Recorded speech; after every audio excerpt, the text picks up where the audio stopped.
40 here. Why can't conservatives ever build a boycott?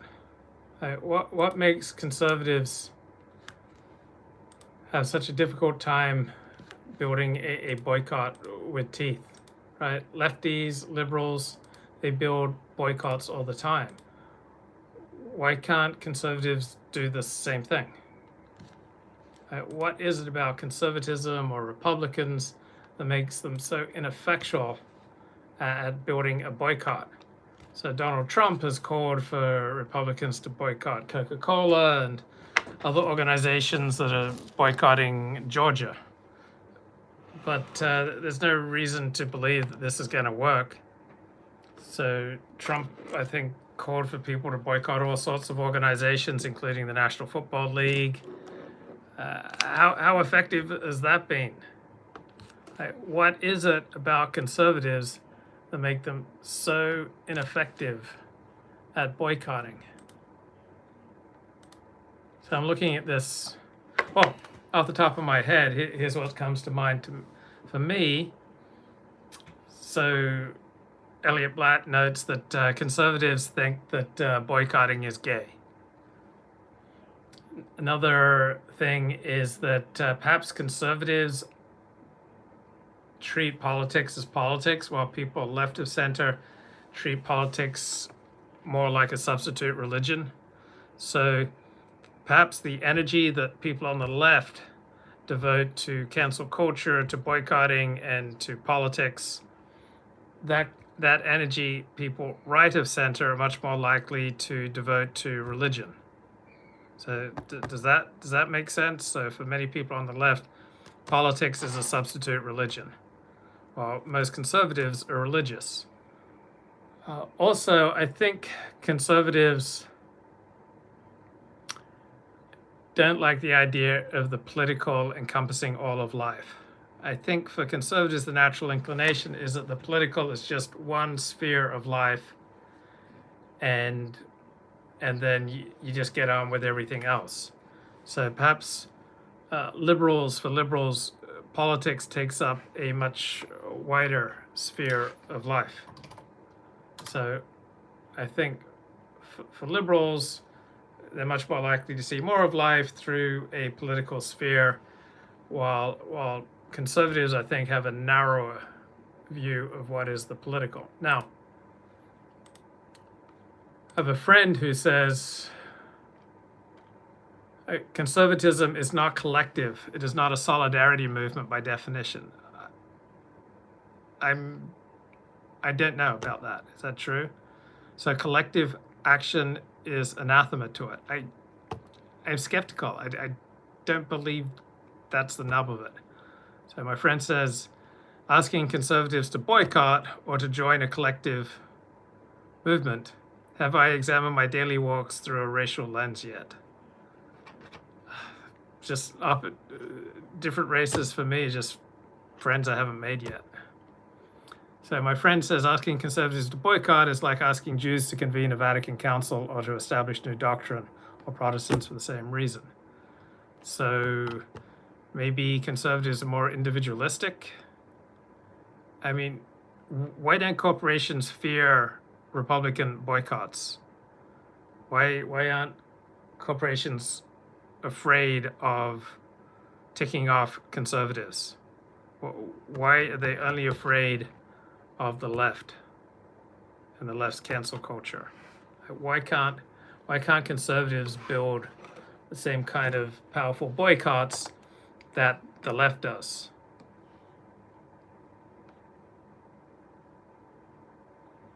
So the chat says that's the kind of thing a leftist might concern themselves with, examining a daily walk through a racial lens. Yeah, because for the left, the personal is the political. Wall Street Journal op-ed a few days ago, what I wouldn't give for a shave that isn't woke. So I'm not one who's into boycotts, organizing boycotts, promoting boycotts. I don't think about boycotting. So the chat says trying to mobilize conservatives is like trying to herd cats. But I am kind of taken aback about all the fear factor that the left puts into people, and nobody seems to fear ticking off people on the right. So Rustin says the elites support the left. So I guess it would depend the elites in which area. So cultural elites, yes. Legal elites, yes. Academic elites, yes. Media elites, yes. Mainstream religious elites, yes. But traditional religious elites support the right. I think surgeons tend to be right-wing. The energy industry tends to be right-wing. So there are industries that support the right dominantly. And so I would expect that elites from those industries support the right. So just because the elites support the left, is that your answer to why conservatives can't mount an effective boycott? Because I don't quite see the connection there. But it is a little queasy making when you keep consuming products that are aligned with the left. I mean, Amazon was funding support for same-sex marriage. Our cops and our law enforcement support the right. Yeah, there are definitely professions that dominantly support the right, and then there are professions that overwhelmingly support the left. So it makes me a little queasy when I support corporations use services that fund the left. I can think about all those hundreds of corporations that donated money to Black Lives Matter, which I see as a domestic terrorist organization. Wall Street Journal op-ed, from my closet to my bathroom, my house is full of leftist brands. It's time to do something about it. Like, what are right-wing brands? What are the leading right-wing brands? Chick-fil-A used to be right-wing, but Chick-fil-A is supporting Black Lives Matter. And the author here in the Wall Street Journal, Dave Seminara, says, maybe I was wrong to think conservatives should refrain from adopting the bullying, boycotting tactics of the left. So press 1 if you think conservatives should adopt the bullying, boycotting tactics of the left. Press 12, 1 and 2 if you think conservatives have the ability to adopt the bullying, boycotting tactics of the left in an effective way. So can conservatives pull this off if they want to? So we've got all this corporate virtue signaling after George Floyd's death. Maybe it wasn't a passing trend. Maybe it was a sea change. Chick-fil-A supports Black Lives Matter because blacks hate gays as much as they do. Now, is it time for conservatives to boycott companies that hate us? So Coca-Cola and Delta became progressive boycott targets this month for not doing enough to stop Republicans in Georgia from passing an election security law that's been recast absurdly as a civil rights violation. Now, companies didn't withstand it well. Coca-Cola CEO said that the new Georgia Voting Rights Act was unacceptable and a step backwards, but didn't explain why. CNBC didn't ask if he feared a conservative backlash. She just pressed him on why Coca-Cola didn't publicly oppose this before. It seems a little bizarre to me that corporations would be taking stands on highly contentious issues like voter integrity, voter fraud, voting rights. It just seems weird. Like, why don't corporations fear ticking off conservatives? So the woke mob on Twitter insisted that Coca-Cola hadn't condemned the legislation soon enough or forcefully enough. Then Delta came out, released a statement saying that the Georgia legislation was unacceptable and does not match Delta's values. Now, that just seems bizarre. Delta has values about voter access, voter integrity, voting rights. What is it about a corporation that gives them expertise on matters of voter integrity and voter fraud? So the Wall Street Journal claims that this Georgia legislation is an honest effort to improve election integrity. Now, I don't believe that, because I've yet to see any substantive evidence that voter fraud played a substantial role in the 2020 election.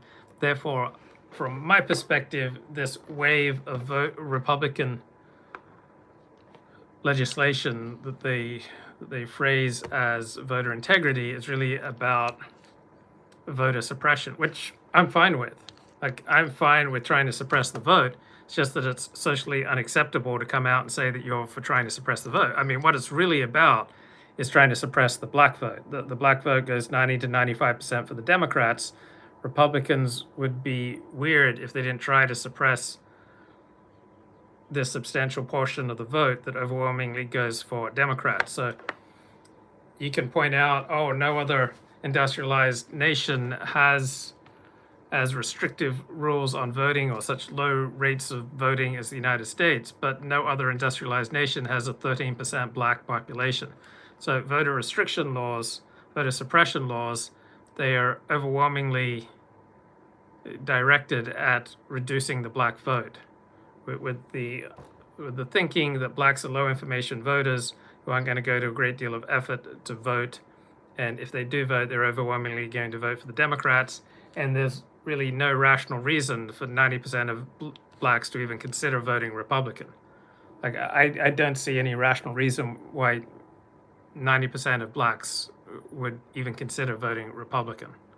So, as I understand reality, there are probably 100 million Americans who don't much like blacks, and when these Americans vote, it seems to me probably, my guess is that 70% of the time, 75% of the time, they vote Republican.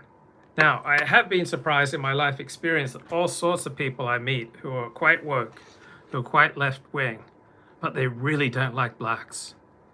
So what do you think? Do you think that people who don't like blacks, that they vote 50-50 Republican versus Democrat? So my perception is probably 70% Republican, 30% Democrat. But I do frequently meet all these lefties who really don't like black people, but they're otherwise completely on the left. So Coca-Cola, Delta, Microsoft, and all sorts of other companies that we all use call this Georgia voting rights legislation racist. So that's saying that if you support the Georgia voting legislation, that you're a bigot. So do you really want to buy products from companies that regard you as bigoted? So when you look around your home, you're going to see all these products from woke companies that strongly disagree with you on pretty much every issue of the day and regard you as a racist, bigot. Do you want to financially support these companies? So if you go to Patagonia, which is a clothing and gear outfitter, the top of its website exhorts visitors to act now to stop climate change. I mean, on many of these corporate websites, you're getting left-wing indoctrination. And Patagonia endorses political candidates. None of them are Republicans. Now, if you go to the bathroom, you might have Gillette razors, right? So remember their ridiculous 2019 ad decrying toxic masculinity? Now, some people will switch, I'm going to switch to Harry's razors. But they just pulled their advertising from the Daily Wire, right? They're not supporting Ben Shapiro. How can we support a corporation that refuses to stand with Ben Shapiro? So Harry's fled the Daily Wire after a Twitter user with 29 followers complained that one of the Daily Wire's podcasts was spreading homophobic and transphobic content. So I'm sure you've got Procter & Gamble products. This is a company that supports the left. Pantene shampoo. They recently released a video about the life of a young transgender girl and her lesbian moms. She's always been super gender creative and hair has been a big part of her transition, says one of the moms. And at the end of the commercial, the banner reads, Pantene family is beautiful, LGBTQ, proud to support transgender visibility. So you want to buy Pantene shampoo. So the ad has 6 times as many dislikes as likes on YouTube, but that hasn't stopped the company They're tweeting, transphobia has no place in our world or in our feed. So if you subscribe to Netflix, Hulu, Disney Plus, I mean, these are all corporations pushing a left-wing agenda.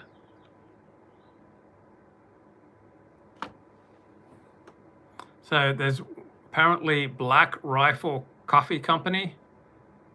So that's a right-wing type of coffee, and its revenue doubled in 2020. So what are your answers? Why aren't conservatives able to build sustainable boycotts?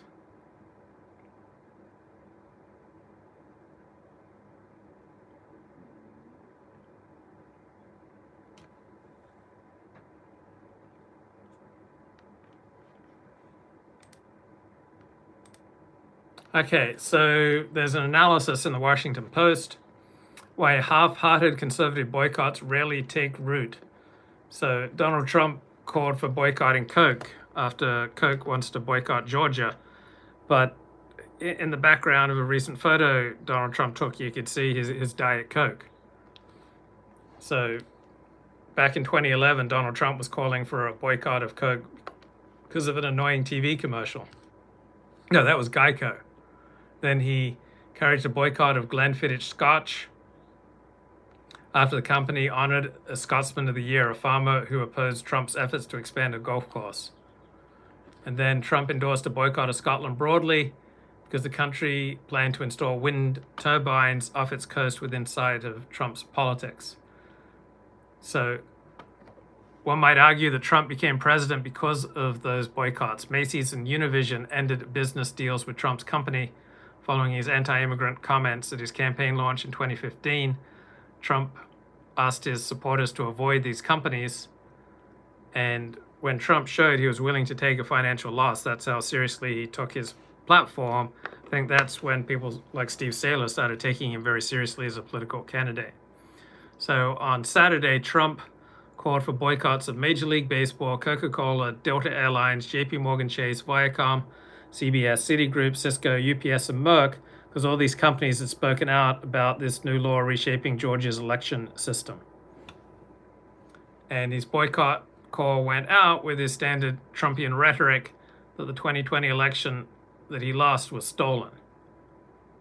And then he accused Democrats of trying to boycott and scare companies into submission, which is kind of a weird thing to do, to decry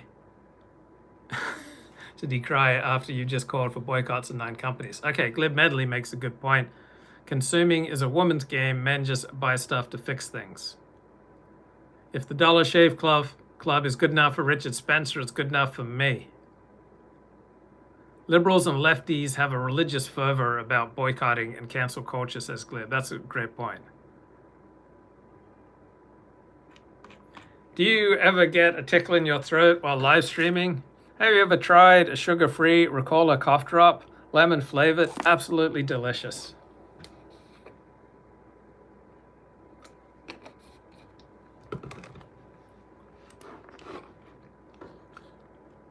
Okay, so is it weird for the de facto leader of the Republican Party that has spent months railing against cancel culture to now demand that we try to cancel certain companies? That those companies who express a political point of view should be canceled? Right? Should people stop buying Coca-Cola products because of action that the company took with Georgia legislation?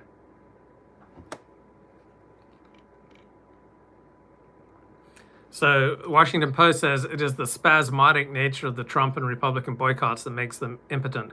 Boycotts don't work simply by calling for them to happen.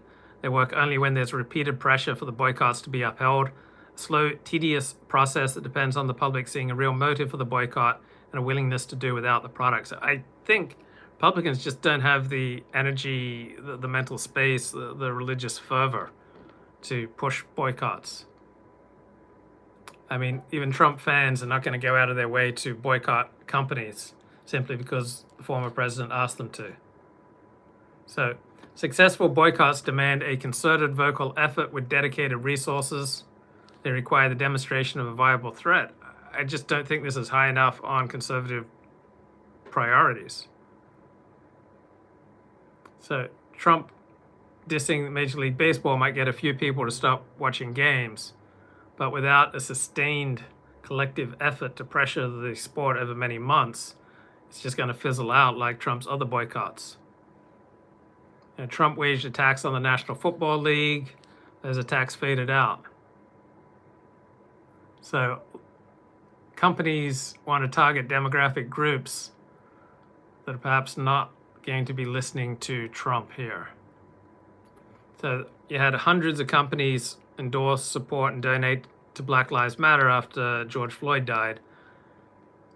And they saw themselves as making a statement about their corporate values, but they were also making a bet on what the consumers they're most interested in want to see. So perhaps companies are primarily interested in younger consumers, and the people who vote Republican and vote conservative tend to be older.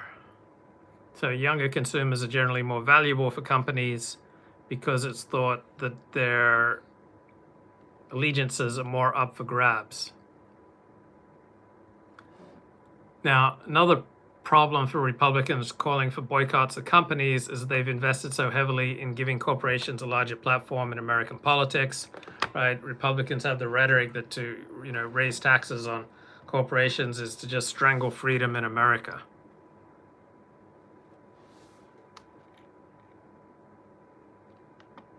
So if Republicans press for corporations to be free to express themselves, then maybe they're not going to reliably express themselves in a right-wing manner.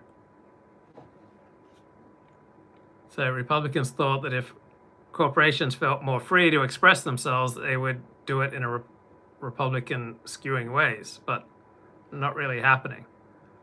And also key marketing demographics tend to skew younger than Trump's base of support.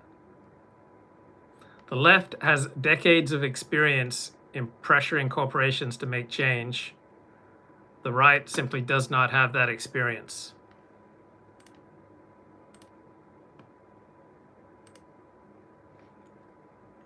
So Georgia is now the new proving ground for sports boycott. So prior to Georgia, it was Arizona. So for about a decade, major corporations, including major sporting teams, were trying to pressure Arizona because Arizona would not recognize Martin Luther King Day. So apparently Arizona lost $200 million or so worth of business. 1991, National Football League moved the 1993 Super Bowl. The NBA moved its annual meetings all over Arizona's refusal to recognize a federal holiday for Martin Luther King Jr. In 2010, musicians pulled out of concerts and pressured Major League Baseball to pull its All-Star game from Arizona over controversial immigration crackdown. 2014, 2015, the NFL was pressured over the 2015 Super Bowl because of an Arizona bill that would allow businesses to deny service to gays. So what's the difference between what happened in Arizona then and what's happening in Georgia now? Well, in large part thanks to Republican judges and Republican legislation, corporations feel much bolder about going public with their political opinions. Also, athletes are speaking out more now.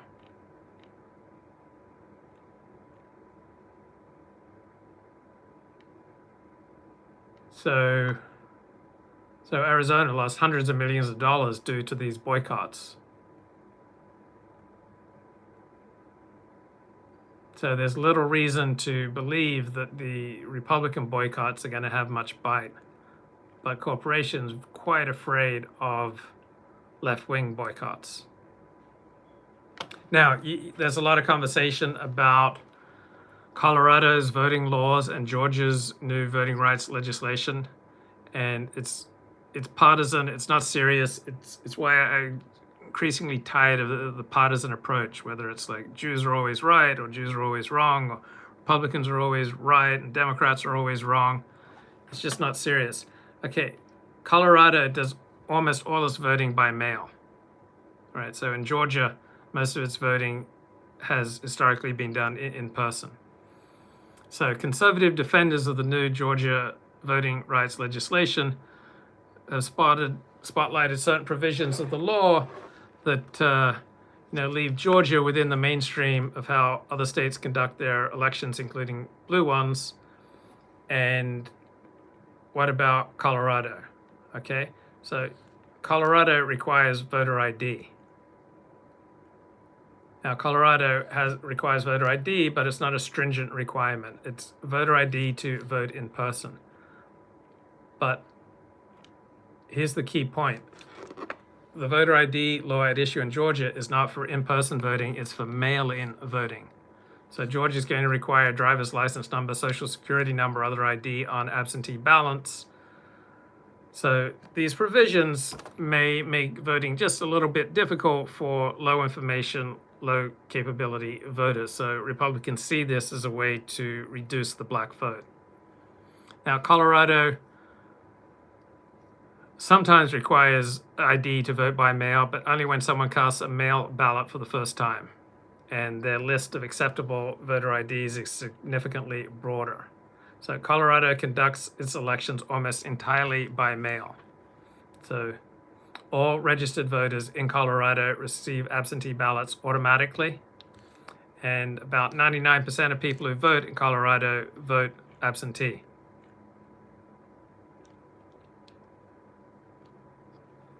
So Colorado is being hailed as the very beacon of voting laws. So it tends to have about the highest voting turnout, about 87% of registered voters, 75% of eligible voters in 2020. Also is reputed to have one of the safest, if not the safest, voting systems in the nation. So Colorado ranked number 2 in voter turnout in 2020.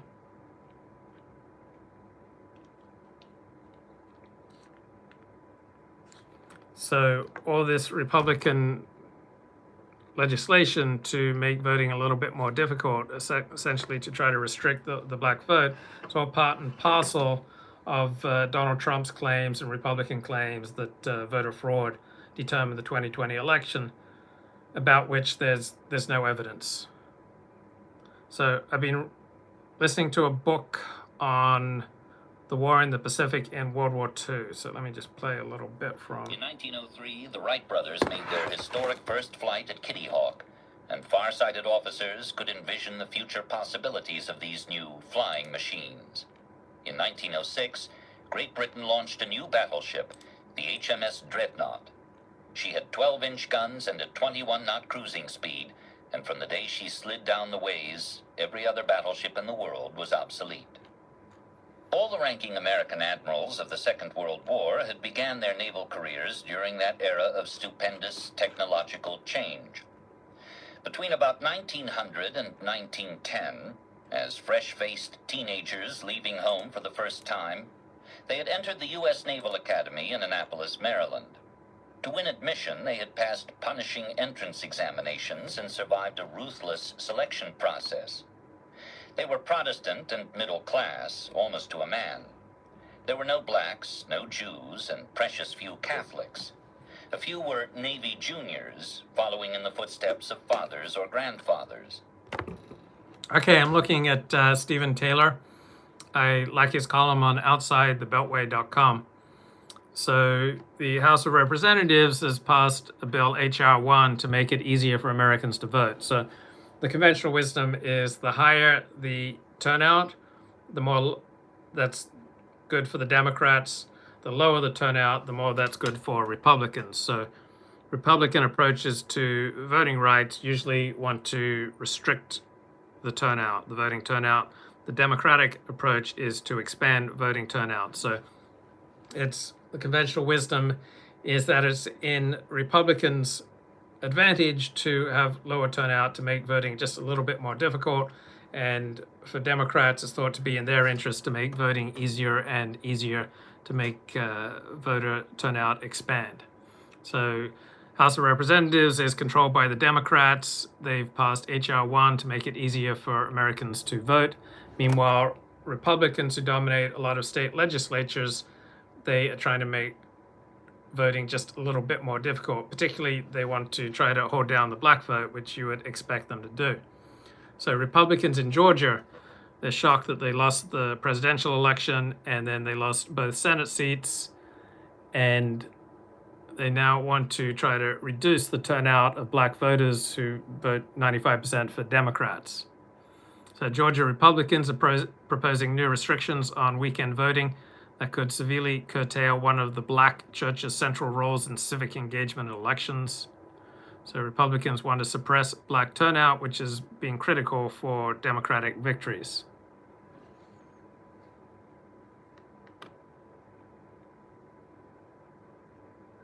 Now, Republicans, of course, it is socially unacceptable. What do you do when what you want to say and what you stand for is socially unacceptable? Then you have to use code.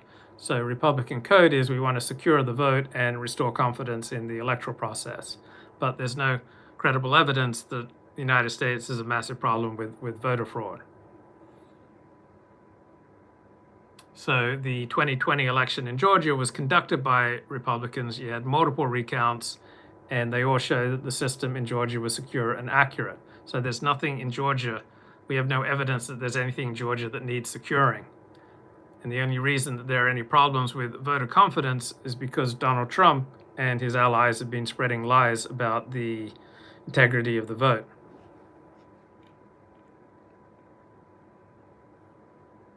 Now, that doesn't mean that I think all these Republican voter restriction laws are a bad idea. I don't really have an opinion on that. But what I'm for is for honesty. Instead of calling it restoring confidence or voter integrity, the honest thing is to just face this as a voter restriction. Also, there are legitimate nonpartisan points of view here. You don't really want people handing out goodies to voters who are standing in line. So that makes sense. So we've had 33 states have introduced over 165 bills to restrict voting access, limit mail voting access, impose stricter voter ID requirements, slash voter registration opportunities, enable more aggressive vote roll purges. And these are overwhelmingly, of course, led by Republicans. Arizona leads the nation in proposed voter suppression legislation with 19 restrictive bills. Pennsylvania second with 14, followed by Georgia 11, New Hampshire at 10. Now, Democrats, of course, they're trying to do everything they can to make voting easier.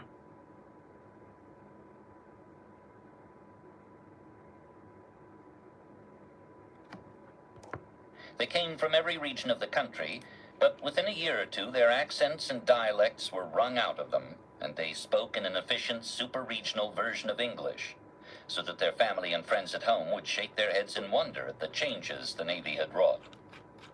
Now he belongs to his country, his parents were told, and the implication was clear. Their influence over him was all part of the past. He had crossed a threshold into a new life from which there was no return except by the disgraceful act of failing and flunking out. At Annapolis, they entered an austere, inward-looking, highly regimented social order, hermetically sealed off from the cacophonous civilian society in which the... Okay, this is a book on the war in Pacific in World War II, talking about the American Navy program. So who's been the most wrong, most consistently and most visibly about the COVID-19 coronavirus pandemic? And so we've got Derek Thompson here at The Atlantic. He's got an article from a week ago, "The Pandemic's Wrongest Man. In a crowded field of wrongness, one person stands out, Alex Berenson." So I enjoy Tucker Carlson, but he's highly irresponsible with the type of people he brings on his show. I mean, he's having Peter Schiff on his show. He doesn't ask them tough questions. And I think I first started hearing about Alex Berenson about a year ago on Tucker Carlson's show. And this guy should not be on TV. This guy is a loon. He's just so consistently wrong about COVID. So the pandemic, of course, it's made fools of many, many, many, many people. So just about all the predictions were wrong. Anthony Fauci's been wrong about a lot of things. California was wrong about trying to restrict people's access to the great outdoors. New York was wrong about subways. All right, so lots of people made lots of mistakes with regard to COVID, but in this crowded field of wrongness, one voice stands out, the voice of Alex Berenson, former New York Times reporter, Yale-educated novelist, avid tweeter, online essayist, and all-around pandemic gadfly. So he's been serving up COVID-19 hot takes for the past year. And he blithely predicted the United States would not reach 500,000 deaths, so we're well past 550,000. He's argued that cloth and surgical masks provide no protection against coronavirus, and yes, there's evidence that they can. He's got a big megaphone. He has more than 200,000 followers on Twitter, and millions of viewers for his frequent appearances on Fox News' most watched shows. On Laura Ingram's show, he's downplayed vaccines. He's claimed that Israel's experience proves that they're considerably less effective than claimed. On Tucker Carlson, he predicted that vaccines would cause an uptick in cases of COVID-related illnesses and deaths. So, with regard to vaccines, Alex Berenson has mischaracterized just about every detail regarding vaccines, trying to make the dubious case that most people would be better off completely avoiding them. They had been raised. From reveille at 6:30 to lights out at 9:30, their days were parceled out in exacting increments of time. They drilled and marched for hours in all kinds of weather on the academy grounds, and conducted physically exhausting amphibious drills in open boats on the Chesapeake. Plebes learned to double time down the corridor, change directions at sharp right angles, and sit rigidly at attention while sitting on the forward 2 inches of his chair. Wayward behavior was kept in check by a combination of stern discipline and social pressure. Demerits were assessed against a long list of violations: tardiness, talking in ranks, smoking, failing to square away one's room, or sneaking into town for a beer. They learned basic seamanship, first by practicing on rigging and spars erected in a drill hall, later by cruising in old schooners and cutters on the Severn River. Academic coursework emphasized seamanship, navigation, gunnery, tactics, and engineering.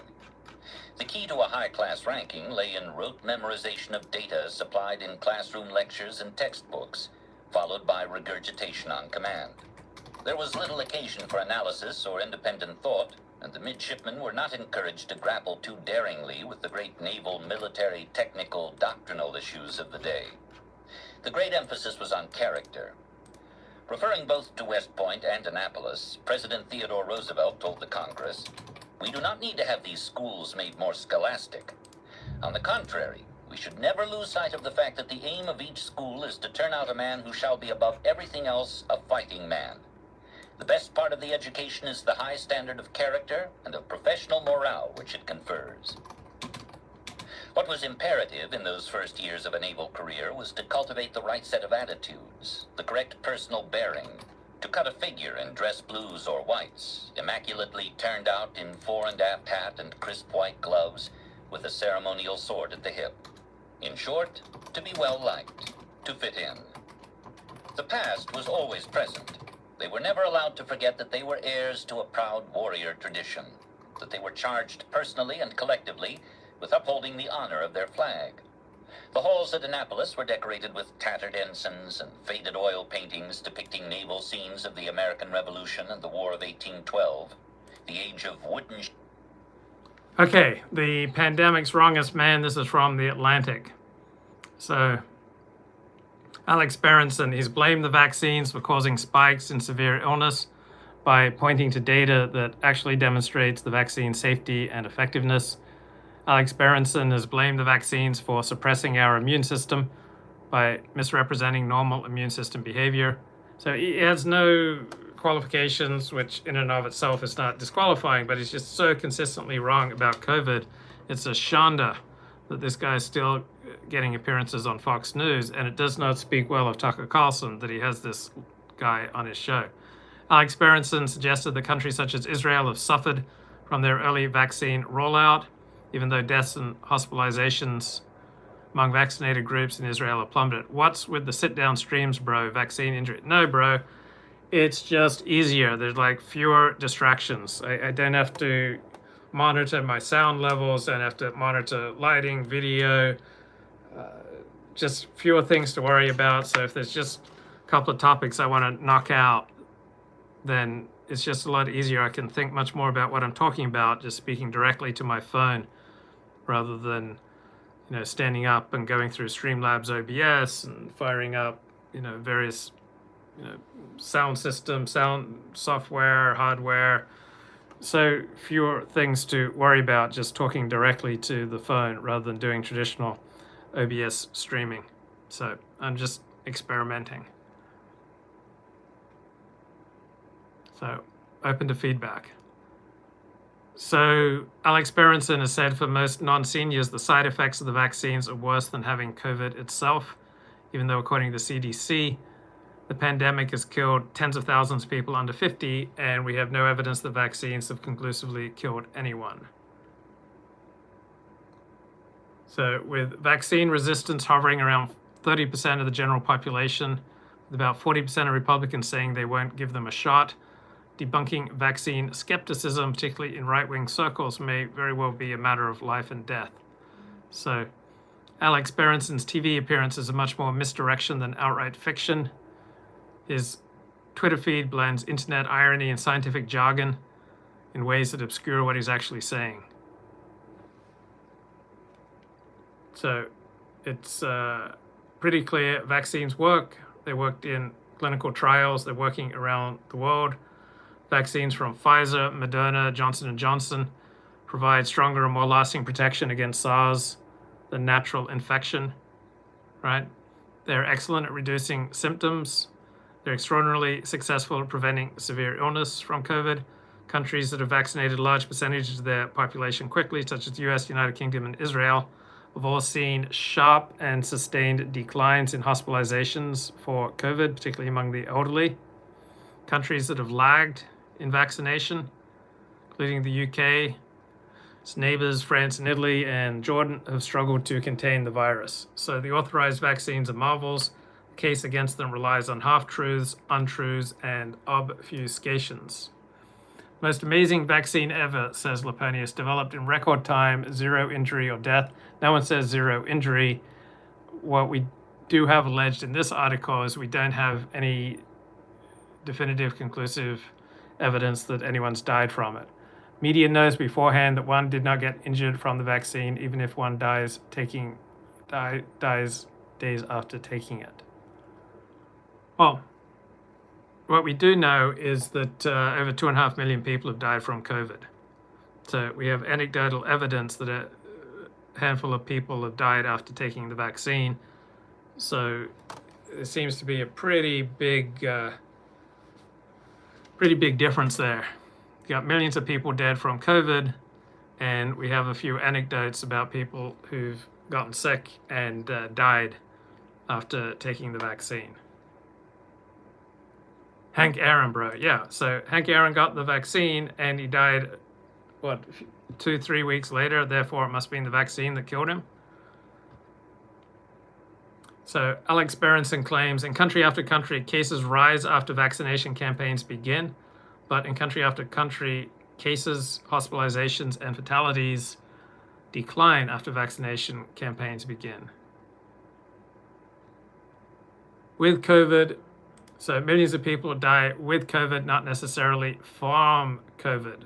Okay, so we need to go into the background there. Like, are those statistics just being made up with regard to COVID? Or is there some reality behind the official statistics on the number of COVID deaths? So how do they determine cause of death? Explain Florida, bro. So they're handing out vaccinations in Florida too. So along with vaccinations, we have a reduced rate of death.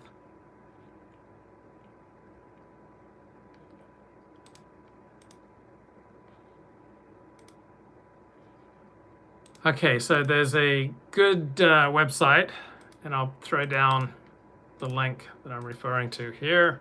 So are these official numbers of millions of people dead from COVID? Are they just made up? Is it some kind of con game that the elites are trying to play on us to take the vaccine to impurify our vital bodily fluids? what the heck is going on here? So it's a website, respectfulinsolence.com, and it's largely written by a surgeon, David Gorski. So COVID went down last spring. So there seem to be many factors that influence COVID distribution. So weather, humidity, crowding, these seem to be among the factors. But surgeon David Gorski talks about this viral COVID-19 misinformation that claims only 6% of the deaths attributed to COVID-19 were really due to coronavirus. Don't know if you've noticed, Mr. Ford, it's literally a feeding frenzy at the trough of government money. Come on, man. So do hospitals get paid more when someone dies from COVID? And it seems to be, certainly from Medicare, there seems to be some evidence, yes. So therefore, are they just making it up? So where's the evidence that they're just putting cause of death for COVID where it doesn't belong? Okay, so a lot of the information trying to reduce the size of the COVID pandemic comes from the QAnon crowd. So how many people have watched that 6-part HBO documentary series, QAnon Into the Storm? Also, all the stimulus packages. Yeah, all the stimulus packages don't shift how many people died from COVID. So you need, what's your concrete evidence that the official figures for COVID deaths are grossly exaggerated? Right? What goes into writing down cause of death on a certificate? Okay, so we have Jim Hoft, Gateway Pundit. Shock report. So this is from August 30, 2020. This week, the CDC quietly updated COVID-19 numbers. Only 9,200 Americans died from COVID alone. The rest had other serious illnesses. So only 6% of the COVID deaths were from COVID alone, right? This is a major talking point, right? We all understand here, I am under no illusions that I'm an expert in these matters. So this is fun for me. Like some people, they play basketball for fun. Other people watch TV for fun. What I like to do is to take my values and what I regard as the best sources of information and then present them to you and hear from you about your values and your best sources of information and then try to, for me, this is like playing chess, right? I'm coming to you. I take this seriously. I mean, this is fun, but I don't think I have any illusions about having any special expertise here, but I want to come to you with the best of my values and the best sources of information of which I'm aware. That's what I bring to this show. I try to bring the best of myself to the show, and now often the best of myself falls down, falls apart, is inadequate. Why is the information always so vague, bro? Okay, that's too wide. That's like too vast. Ford likes to stimulate intellectually, of course, yes. I'd like to think that my touch is more benedictory than exploratory, to quote from the play History Boys. All right, so did you hear about this, that only 6% of COVID deaths are from COVID alone? And so therefore there's now zero justification for masks and the lockdown, etc. And this is widely retweeted by the QAnon sphere. So anyway, the 6-part HBO documentary on QAnon is great. So they conclude that Jim Watkins, this half Japanese, half white guy who's been operating 8chan, that he's the most likely QAnon bloke. Why can't we know how COVID deaths? We can. Yeah, just have to do a little bit of work. Now, I'm not an authority here, but there is a process for death certificates. So I want to discuss the little bit that I've gleaned, and maybe there are all sorts of things that I'm missing.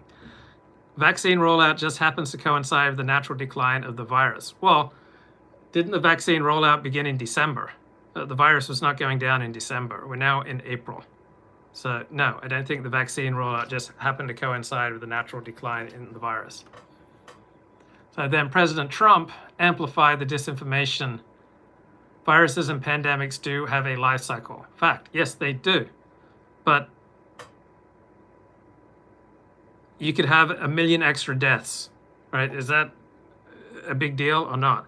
Let's say we're able to save 500,000 people or 1 million people or 5 million people from unnecessary death by getting them vaccines in time. To me, that would seem like a serious matter. New variants is kind of BS. Why a new variant's BS?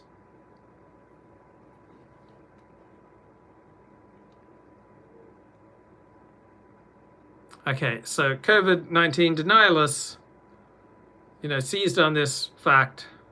We're at the end of it now, bro. How do you know? Like, I feel great that I got the vaccine. I'm much more social. Like, I just don't see any empirical evidence because the virus is adapting as it's getting weaker. Yeah, but the virus doesn't inherently necessarily get weaker. The virus is always adapting, right? And there are limits to how it adapts, but sometimes it can adapt in a way that makes it more lethal. It doesn't inherently adapt in a way that makes it less lethal. The new variants aren't stronger. I don't know enough. But you had all these COVID-19 denialists saying only 6% of COVID deaths were from COVID alone. And we have Nick Gillespie of Reason Magazine saying, just 6% of COVID deaths are from COVID alone. So why is Nick swallowing disinformation about COVID-19 and then regurgitating it unthinkingly? And we have conservative actors and celebrities like Kevin Sorbo seizing on the 6% number. Now, I'm sure we'd all agree that this would be awesome if it were true. If only 6% of those who died with COVID-19 have actually died because of the coronavirus instead of dying of something else with the coronavirus at the same time, then it really would be true that the disease is much less dangerous than previously thought. Sadly, this claim is nonsense. It's a complete misrepresentation of the figures. So the COVID skeptics say COVID-19 death tolls are being intentionally exaggerated by the media and the government for nefarious purposes, and the true death toll is only 6% of the toll usually cited, and that only the sick and the old are at risk, and essentially you don't have to worry about COVID-19 if you don't have comorbidities, and therefore lockdown, social distancing, masks are all unnecessary.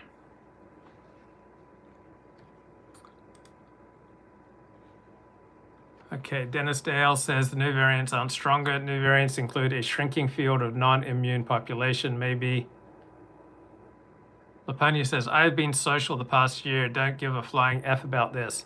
Well, Laponius, what if you're being social transmitted a deadly disease to people who then died as a result of your being social and not giving a flying F about COVID? Would you have any qualms about you are responsible for the deaths of innocent people? If you were responsible, would you feel bad about it, or would you think they've got comorbidities, probably it's their tough luck, I'm going to live my life, I'm going to be free? Yes, I got the jab twice. I had the second jab last week. COVID deaths are concentrated among the elderly, but we have tens of thousands of Americans under the age of 50 who've died from COVID as well. So that's what I'm curious. For those who are saying, I've been social the whole time, I'm not buying into the COVID nonsense, would you feel bad if by being social, you'd played a role in the transmission of a deadly disease that killed innocent people? Elliot Platt says, infect them all and let God sort it out.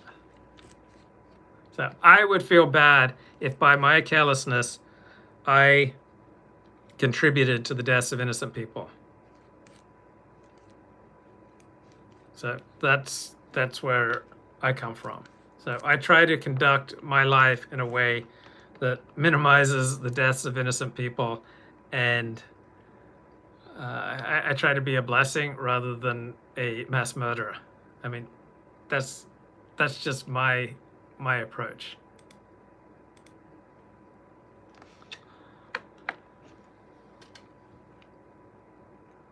Okay, so what's behind only 6% of COVID deaths are really from COVID? So CDC periodically updates its breakdown of COVID-19 deaths, and one of the table has deaths categorized by comorbidities. So for 6% of deaths, COVID-19 was the only cause mentioned. So that's where the figure comes from. For deaths with causes or conditions in addition to COVID, there were on average 2.6 additional conditions or causes per death, additional comorbidities.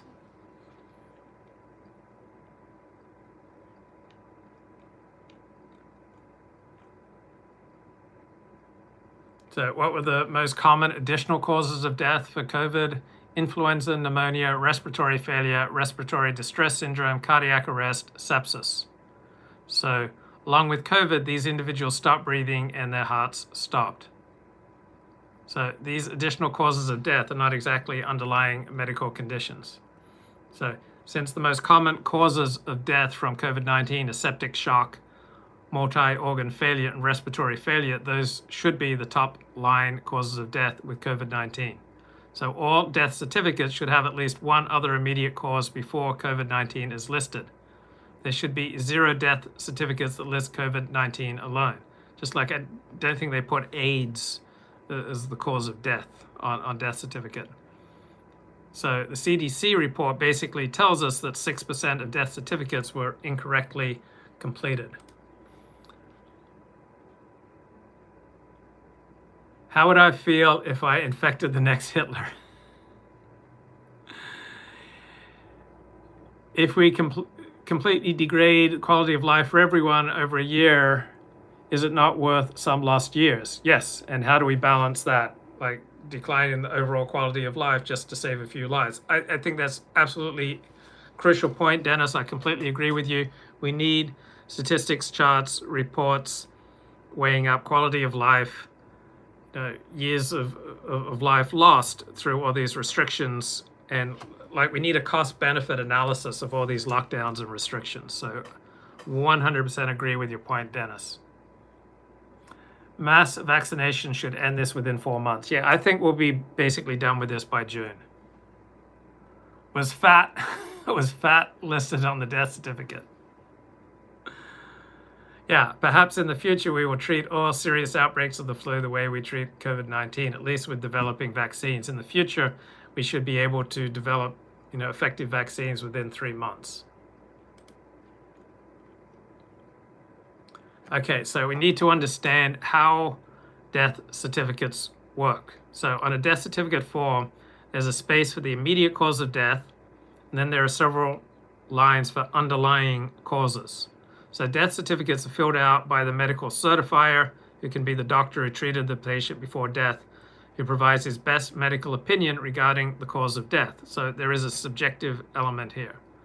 So part 1 of the death certificate includes the proximal cause of death, stops breathing, or what directly caused the death.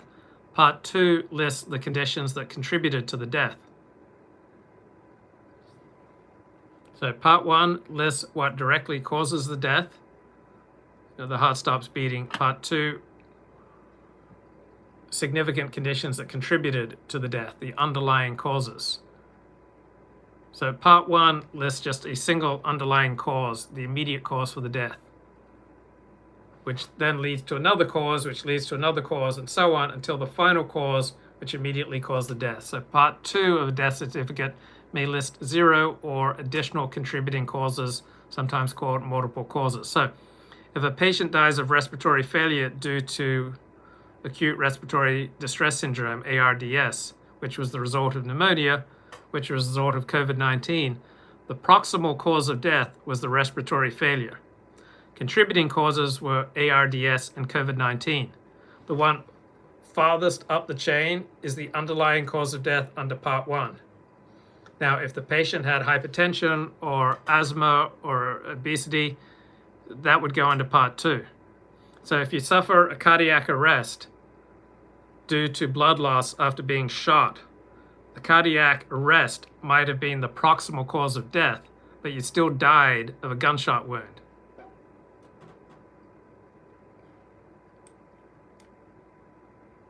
So sometimes these underlying causes contribute to the death. So if you have hemophilia and you suffer a stab wound that leads you to bleed out and die, when someone with normal blood clotting would have survived, then you still died of a stab wound, but hemophilia was a contributing cause of death.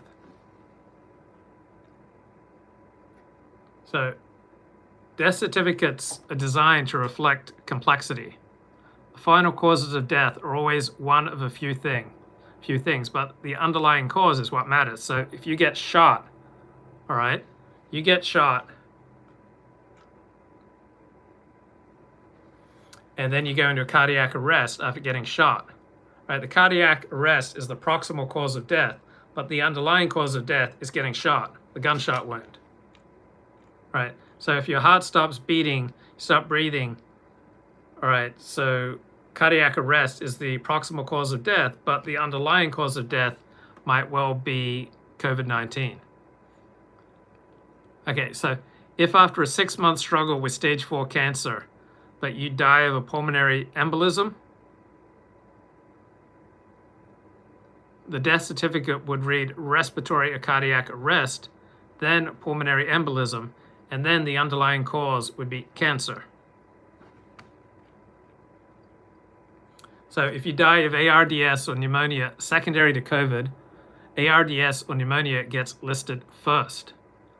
Now, if someone just has COVID listed on their death certificate, that death certificate's filled out incorrectly because COVID is never the proximal cause of death. It can be the underlying cause of death.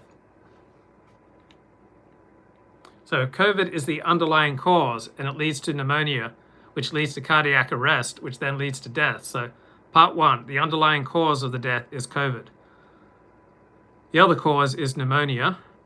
The immediate proximal cause is cardiac arrest.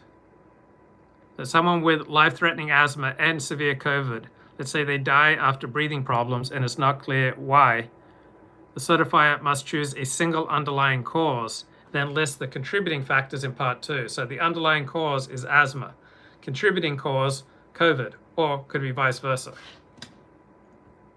So regardless of where COVID is listed on the death certificate, whether it's underlying or contributing, it was a cause of death. So people die of COVID, not with COVID, right? If you're going around talking, oh, people die with COVID, not of COVID, I don't think you know what you're talking about. You're hearing something that you want to believe because it reduces the severity of COVID, but I'm not sure you really understand the deeper issues. Do I know anyone under 60 who has died from COVID? No, I don't think I do. Luke, by promoting this experimental vaccine, how will you feel if even one person dies in direct consequence of my support of COVID? Serious question. Well, given that the odds right now, rationally we know that the odds that getting the vaccine, you're a million more times likely to save a life than cost a life, I'm fine with those odds. So wearing a seatbelt can cost you your life. So 9 times out of 10 or 99 times out of 100, wearing a seatbelt is more likely to save your life than to cost your life. But occasionally wearing a seatbelt will cost you your life. But I'm fine with saying wearing seatbelts is a good idea. Lady Di would still be alive if she'd been wearing a seatbelt. How many people do I know personally who have contracted COVID? 40? I'd say I probably know about 40 people. So in many Orthodox synagogues, most people in that synagogue have caught COVID. What is the average age of death where COVID was a primary factor? I don't know. So anecdotally, it seems to be about 70. From the studies I've read, the average number of years per COVID death of lost years of life is about 10. It's not 1 per COVID case. It's about 10 years of life. How many people do I know who have died from COVID? No one close to me has died from COVID. People like fathers of friends of mine have died from COVID. Friends of mine have died from COVID.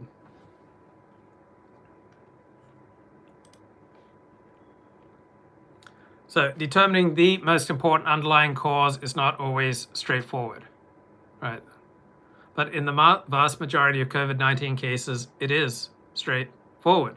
Someone with hypertension, obesity, and type 2 diabetes catches COVID, then they develop pneumonia, then they develop failure of multiple organ systems, then they finally die of respiratory failure. The proximate cause of death is respiratory failure. The underlying cause of death is COVID-19, without which the respiratory failure never would have occurred. If they just had hypertension, obesity, and type 2 diabetes, they would have, in all likelihood, lived another 10, 20, 30 years. So yes, it's well known that certain conditions greatly increase your risk of dying if you contract COVID. So age, right? The chance of dying of COVID increases dramatically after age 50 and becomes frightening by age 80. Obesity, so you have a BMI over 30, being male, you're more likely to die from COVID. Having cancer, chronic kidney disease, chronic obstructive pulmonary disease, compromised immune system, serious heart conditions, sickle cell disease, and type 2 diabetes. Okay, these are contributing factors. If you have one or more of these conditions when you contract COVID and you later die, it will most likely be that COVID-19 killed you, not your underlying health condition. The underlying health conditions may well have played a role in making you sicker, but it will be COVID that kills you.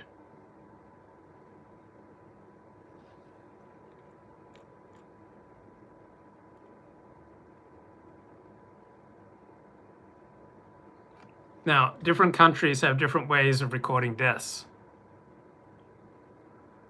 But most countries go to great lengths to ensure that deaths are correctly classified. Right? Death reporting is incredibly important. In most cases, it is a detailed process that is checked carefully. So, in most countries, we can say with confidence that deaths attributed to COVID-19 are a solid count and probably an underestimate. We're likely missing quite a few deaths that have been caused by the coronavirus, but were not picked up by our reporting systems. So probably excess deaths is probably the best way to measure COVID.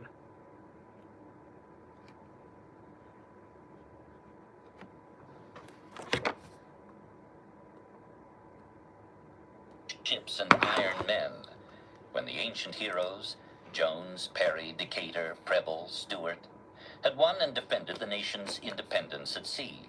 Heavy emphasis was laid on the social graces. The young men were taught to cultivate good manners, to balance teacups in a parlor, to compose a handwritten letter that would not embarrass the sender or recipient, and to dance a passable waltz without treading on a lady's toes. They were encouraged to speak a little French and earn at least a nodding acquaintance with the classics. As naval officers, they would perform quasi-diplomatic roles in ports of call around the world, and it was thought important that they should carry themselves with grace and confidence in every social setting, and never risk being looked down upon by any man or his wife, be they civil or military, foreigners or Americans. Above all, Annapolis functioned as an engine of assimilation. Those who would not or could not fit in were spat out. Those who stayed and saw it through were bonded to each other and to the Navy with a deeply felt esprit de corps, overpoweringly and for life.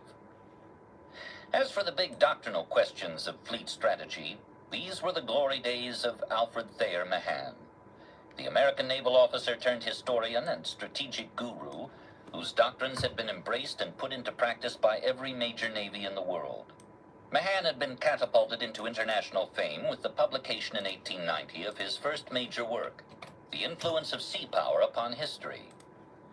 In that and subsequent books and essays, he set forth the three Mahanian dogmas that governed the thinking of naval strategists right up until the beginning of the Second World War: the cult of the big gun battleship, the iron rule of concentration, and the annihilation of the enemy fleet in a single decisive battle. Okay, Robert says in the chat, COVID kills mostly old people who are economically unproductive, retirees. This is not at all like the Spanish flu of 1918, 1919, which struck the young with particular force. It sounds like COVID makes a population younger and healthier. And Elliot notes in olden times, half the children died in early childhood. So this makes the population younger, healthier, and more likely to vote Democrat. So Luke owns Apple products. I have had excellent experiences with Apple products. Why should immunity-compromising lifestyles be subsidized by those who follow health-promoting lifestyles? Great point, Elliot.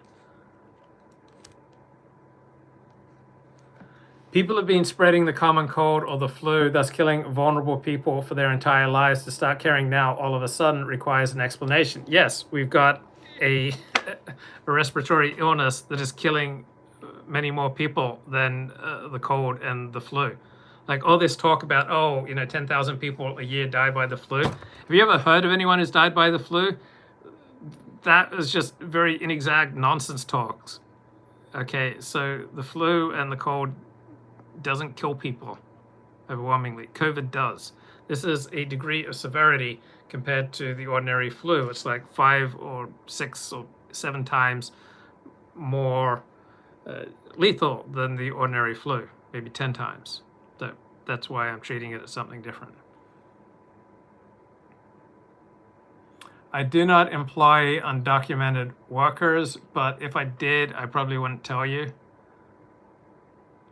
The flu doesn't kill people.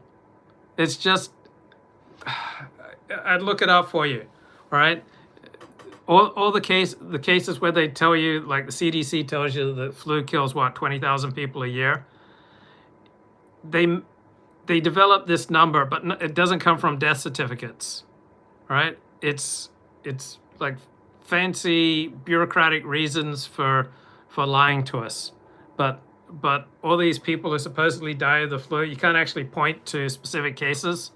It is their extrapolation of some sort of influenza type thing that may kill people. But name me a famous person who's died of the flu.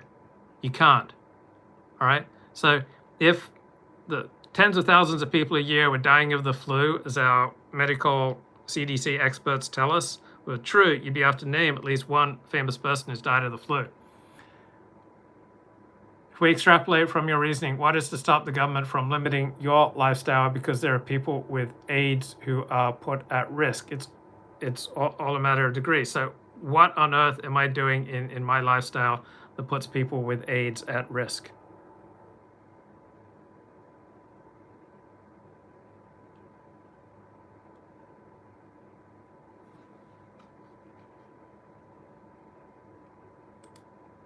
Okay. Why are the movies so bad in 2020? Like, movies are just awful in 2020. Like, has there been a good movie released in 2020? Okay, John says, the number of deaths from COVID are exaggerated to generate funding.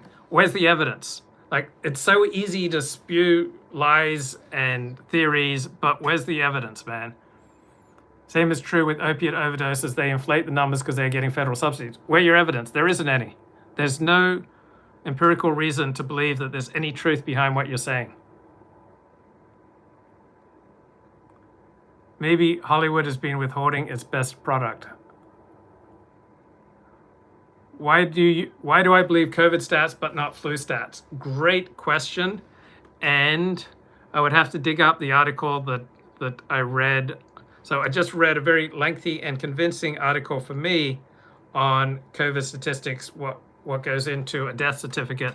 I read a similarly convincing article on the exaggerated numbers for flu deaths, and I should dig that up. Luke Ford, you hold others to higher standards of evidence than you hold yourself. I don't know, how many other live streamers put as much effort as I do into trying to let you know how much I know, how much expertise I have here, what I'm basing what I'm saying on, providing you with the links and making corrections. So this is a particular medium. It's not the same as writing an academic paper where I can, footnote everything. As far as I'm aware, in the streaming sphere, I don't know anyone who makes as much effort as I do to be accurate and to provide sources and to give you, a sense of how much I know about a particular topic. So I'm not saying the flu kills no one and COVID-19 kills 10 times as many people as the flu does, then it follows that COVID-19 kills no one as well. Yes, that's true. So I'm not always going to be completely as precise as I would like with my language. So I don't believe I hold others to higher standards of evidence than you hold yourself. People throw out these wild theories in the chat and I ask for evidence. Pretty much every show that I do, I'm coming to you, here is the basis for why I believe XYZ. So let me see if I can grab some evidence on these so-called flu deaths. In looks, Mahan was the caricature of a bookish intellectual, tall, lanky, and spare, with posture very erect, his face sallow and sad, with pale blue eyes, a weak chin concealed under a graying beard, and a bulbous forehead merging into a majestic bald dome. He was abstemious, self-disciplined, pious, and reserved with strangers even to the point of seeming shy. He had graduated Annapolis in 1859, when the institution was only 14 years old, and entered the old wooden hull sailing navy in time for the election of Lincoln and the secession of the southern states. He passed the 4 years of the Civil War in uneventful blockade duty off the rebel coast. In the post-war period, his duties took him around the globe, with cruises on various ships throughout Europe, the Middle East, Latin America, and Asia. By 1884, Mahan had 25 years of honorable but otherwise unremarkable naval service behind him. He was a 45-year-old captain with no great hope of attaining flag rank, admiral. There was nothing to stop him drifting along for 20 more years and retiring with a comfortable pension. But he was heartily tired of the sea, where he had spent more than half his career, and keen to try a new direction. So when he was offered a position as history lecturer at the newly founded U.S. Naval War College in Newport, Rhode Island, he took the job at once. Mahan believed himself to be utterly unqualified for the job. Okay, so when the CDC tells us that 10,000 people died from the flu, they're not basing this on death certificates. So when the CDC tells us that 550,000 Americans died from COVID, they are basing this on death certificates, right? Two very different ways of counting things. Okay, so how does the CDC track flu deaths? They estimate based on rates of hospitalizations from the flu. Okay, but when it comes to COVID deaths, this is based on death certificates. It's not based on estimates.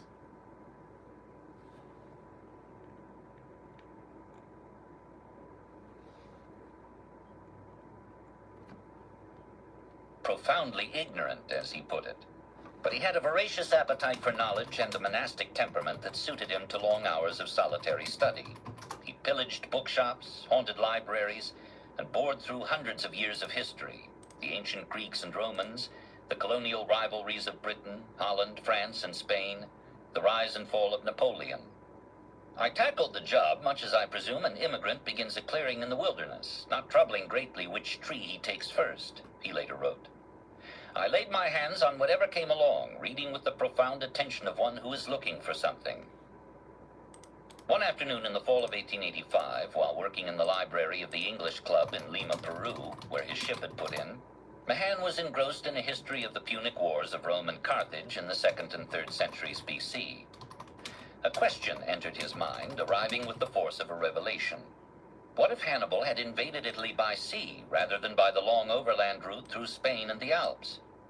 Would Rome have fallen and the entire course of Western history been diverted? The light dawned. Okay, so if you go to the Office of the Assistant Secretary for Planning and Evaluation at the U.S. Department of Health and Human Services, there's this request for correction on influenza deaths from Kenneth Stoller of the International Hyperbaric Medical Association. Doesn't give a date, but anyway, he notes, this is what I was referring to. U.S. data on influenza deaths are false and misleading. The Centers for Disease Control and Prevention, the CDC, acknowledges a difference between flu death and flu-associated death, yet uses the terms interchangeably. There are significant statistical incompatibilities between official estimates and national vital statistics data. Compounding these problems is a marketing of fear, a CDC communication strategy in which medical experts predict dire outcomes during flu seasons. So the CDC markets fear with regard to flu. Now, you'll say the CDC markets fear with regard to COVID. Yes, but there's far stronger substantiation for fear of COVID than for fear of the regular flu. So the CDC website states what has become commonly accepted, widely reported in the lay and the scientific press, that about 36,000 Americans die from flu a year. Do you know anyone who's died from the flu? Can you name me a famous person who's died from the flu? So according to the CDC, flu is the 7th leading cause of death in the United States. But why are flu and pneumonia bundled together? Is the relationship so strong or unique to warrant characterizing them as a single cause of death? People don't necessarily die of the flu. What they die of is secondary pneumonia. So many of these pneumonias are not viral pneumonias, but secondary pneumonias. So stomach acid suppressing drugs are associated with a higher risk of community acquiring pneumonia, but such drugs and pneumonia are not compiled as a single statistic. So the CDC states the historic 1968-69 Hong Kong flu pandemic killed 34,000 Americans. Same time, CDC claims that 36,000 Americans annually die from the flu. What is going on? So according to the CDC, and clean that stuff up by the camera, bro. Look, people need a variety of things to look at. So you need different colors. This is all. Look, I had a set designer in here. You think I just threw down some Ricola in case I had a bit of a tickle in my throat? No, I pile up the Ricola because it creates like a more interesting visual. So you've got the wonderful yellow of the Ricola. You've got my, I think this is a blue shirt, my black jacket. Okay.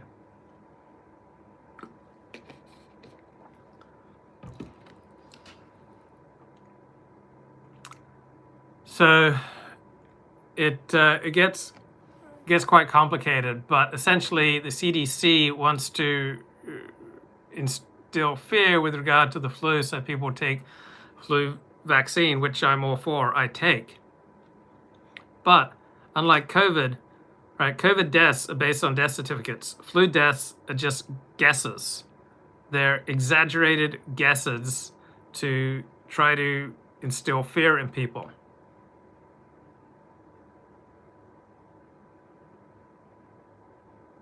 So if flu is in fact not a major cause of death, this public relations approach is surely exaggerated by arbitrarily linking flu with pneumonia.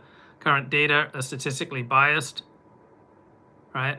So we don't get to have a sound discussion about public health policy because the CDC is propagandizing fear of the flu.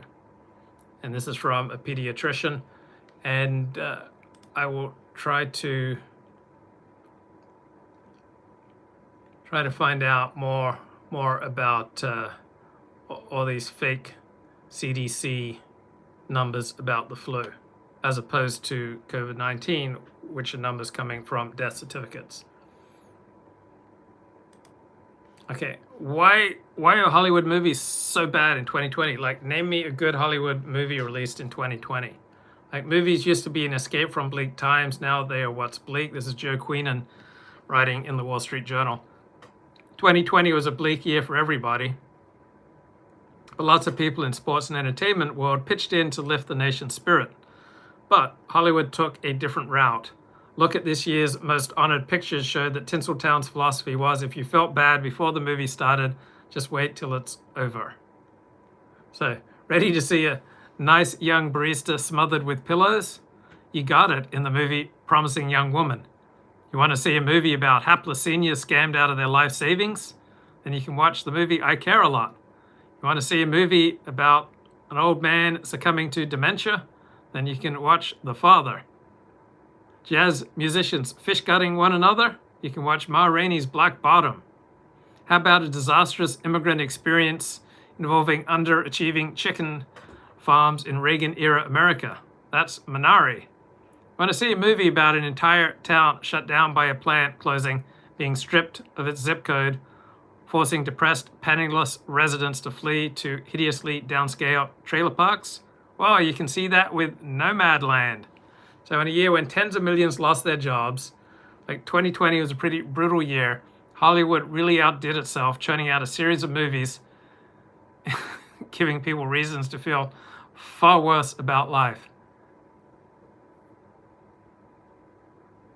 I mean, we got Promising Young Woman, you got Carey Mulligan's character dropping out of medical school to make coffee drinks.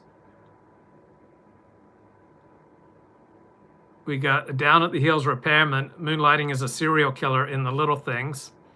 And in Nomadland, Frances McDormand spends the entire movie crisscrossing the country in a disintegrating RV, going from one crummy job to another. Then you had Sound of Metal, where the lead character goes deaf. Then we have Chadwick Boseman, who died in 2020. He plays a troubled cornet player who kills off a fellow sideman in his last film, Ma Rainey. And in the United States versus Billie Holiday, got Andre Day Sings the Blues as the target of a vicious FBI campaign. So during the Great Depression, Hollywood gave us cheerful, uplifting musicals like Shall We Dance and Top Hat. During the 1970s, we got Star Wars and Rocky.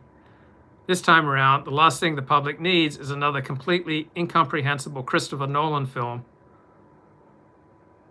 Instead, we get movies about con artists, rapists, botched pregnancies, dipsomaniacal screenwriters, corrupt judiciaries, inept or crooked cops, serial killers, and underachieving chicken farmers. And another completely incomprehensible Christopher Nolan movie. This has got to be, 2020 has got to be the worst year ever for movies. Has there ever been a year that's been so bad for movies?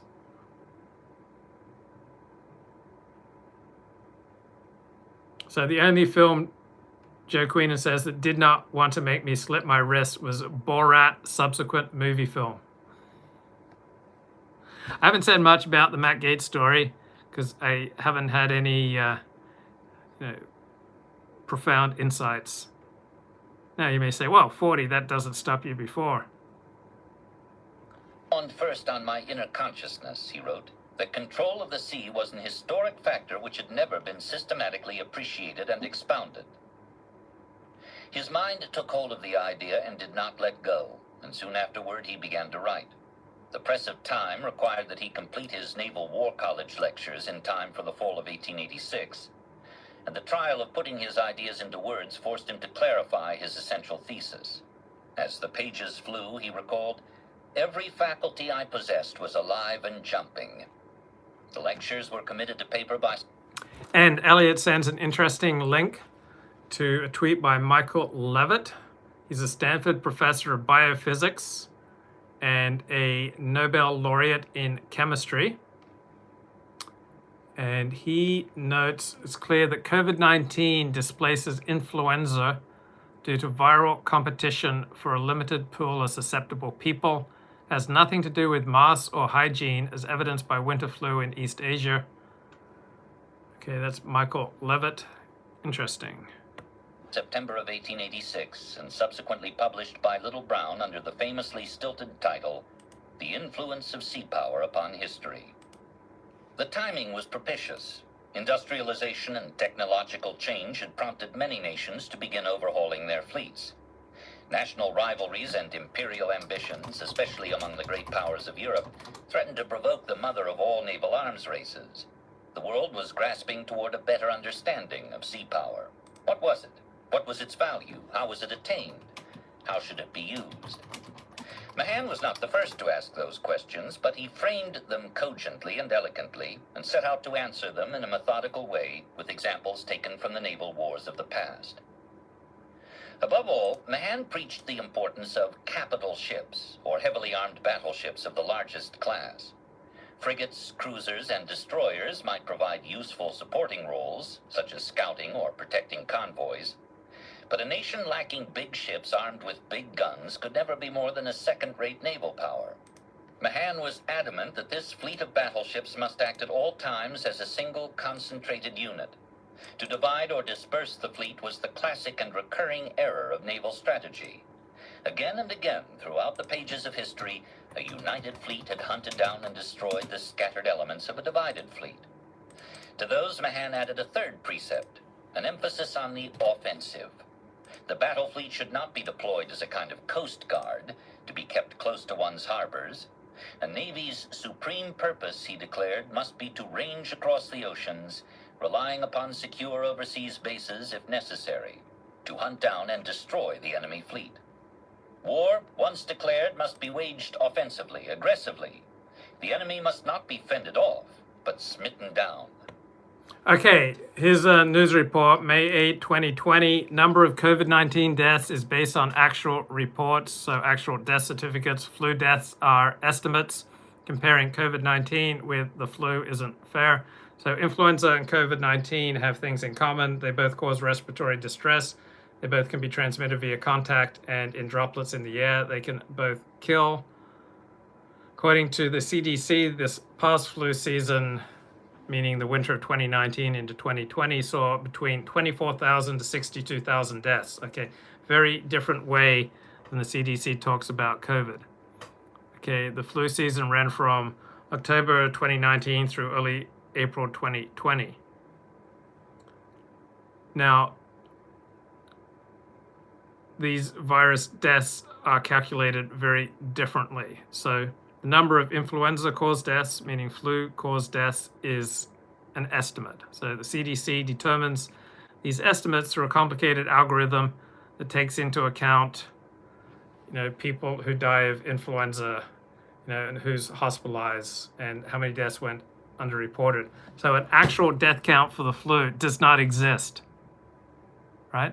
Because in states such as Wisconsin, they only require providers to report pediatric deaths from influenza. It's voluntary to report flu deaths from adults.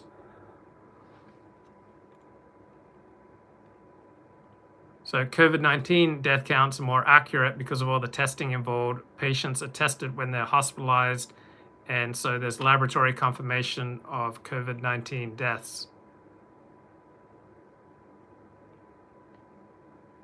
Despite more precise measurements for COVID-19, the number of actual cases is likely higher because there are many people who die of illnesses that look like pneumonia, neurological issues, or heart attacks, and these may be related to COVID-19.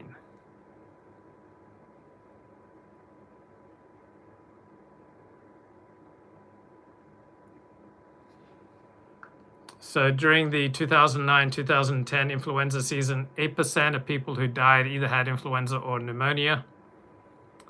But during record COVID weeks, up to 25% of all deaths were by COVID. So 1 out of 4 people in April, May in the United States were dying approximately of COVID. So according to this article, people who dismiss COVID-19 as being something that is hyperinflated or not being hyped too much are totally wrong. The enemy must be met and destroyed in a decisive battle, like those of Salamis, Actium, Lepanto, the Nile, or Trafalgar. An engagement in which the victors sink or capture all, or substantially all, the enemy's ships, putting an end to his ability to wage naval war.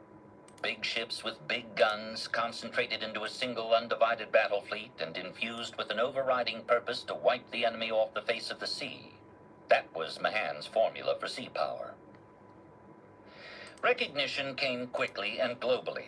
Reviews were adulatory and admiring letters poured in from around the world. Influence and his... Okay, so I've just been talking for the past few minutes about why the number of flu deaths is vastly exaggerated. And Laponius asked me, Mr. Ford, is there anything the government says that you don't believe? So there's an example. When the CDC says between 24,000 and 62,000 people died of influenza, obviously they don't have a clue. So those numbers are vastly exaggerated. They want to instill fear, so for whatever reason. The causes, it depends on government numbers. Some government numbers, I think, are accurate, right? So what's the evidence? Some government numbers are not accurate. So government is not one monolithic enterprise. There are many aspects of government. Some parts of government in some things are more accurate than other parts of government putting out numbers. So I have the same skepticism of government as I do of corporations, as I do of individuals, whether those individuals are elite or non-elite, whether they are left-wing or right-wing. So I'm trying to give you a combination of my best values and the best sources of information. So I try to swim through the sewer of misinformation that's flooding the internet highway and pull out what I regard as gems of insight. When was the last time government debunked itself or chose experts who contradict their narrative? Well, government is not monolithic. You're talking about government as though it's monolithic. So government is at war with itself all the time. So, for example, Russiagate. The media kept telling us in 2016 that the intelligence agencies had conclusively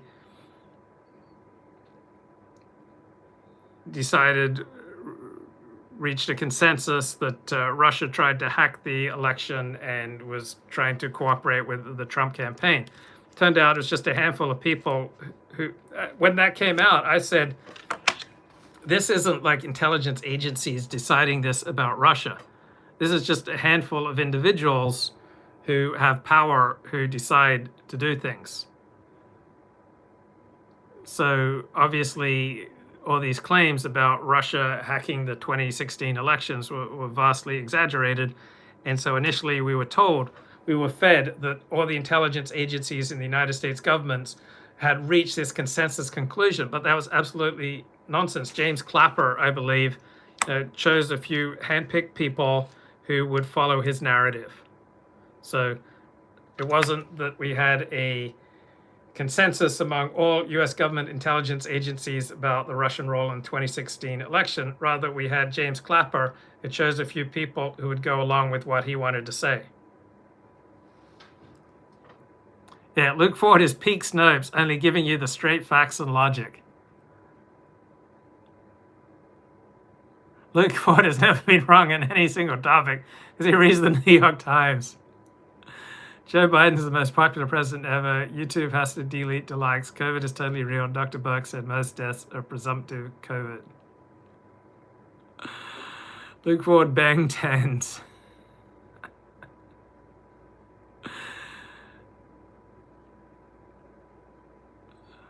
Why aren't the funeral homes overwhelmed, bro? Well, in Los Angeles, I live in LA, and quite a few people were getting overwhelmed by the number of dead people from COVID during our surge in December and January. In New York, they had to bring in refrigerator trucks because there were so many dead people. So, Laponius, the CDC tells us something like 570,000 Americans have died from COVID. What do you believe is the truth? Like, what degree of exaggeration do you believe? So I think excess deaths is the most accurate number. That tells you more likely than any other statistic. And we've had, 10-20% more above the CDC official COVID death toll, the number of excess deaths over the past year. So the actual death toll from COVID is probably approximately 20% more than the official death toll. So Laponia says 80% exaggeration, but I mean, I understand you feel that way, but do you have any evidence, bro? Any facts or logic, any links to substantiate your claims? What's the difference between Florida and California? Basically the same COVID results, very different policies, but the same COVID results. No, bro, just my gut, bro. Okay, appreciate your honesty. Okay, still a beautiful sunny day outside. And okay, yeah, Elliot, you sent me a link. What's the upshot in that link about flu deaths? So you sent me a link. Is this trying to make claims about deaths? Like, what's the upshot? You send me a chart, but I have no idea how accurate these statistics are. So what's the upshot? What do you see as so particularly important about this chart? United States of America.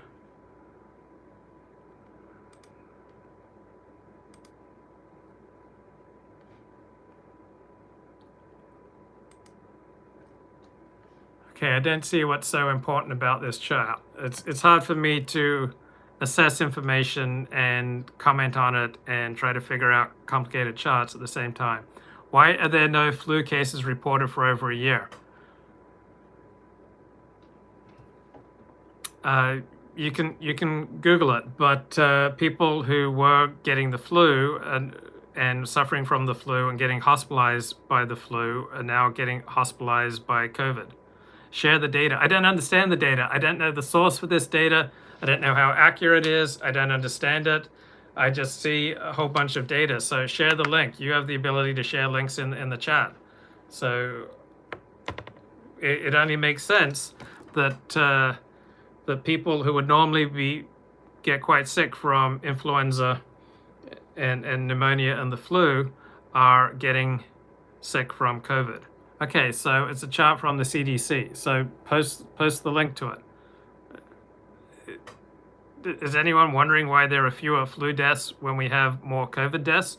Obviously, both the flu and COVID are both respiratory influenza illnesses.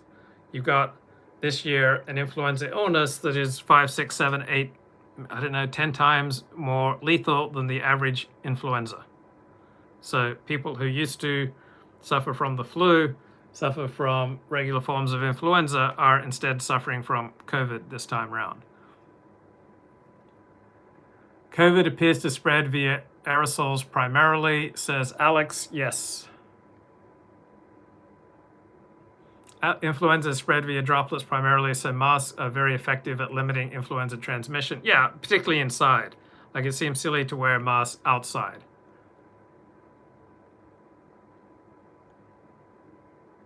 I can't share the screen. I'm doing the show on my phone.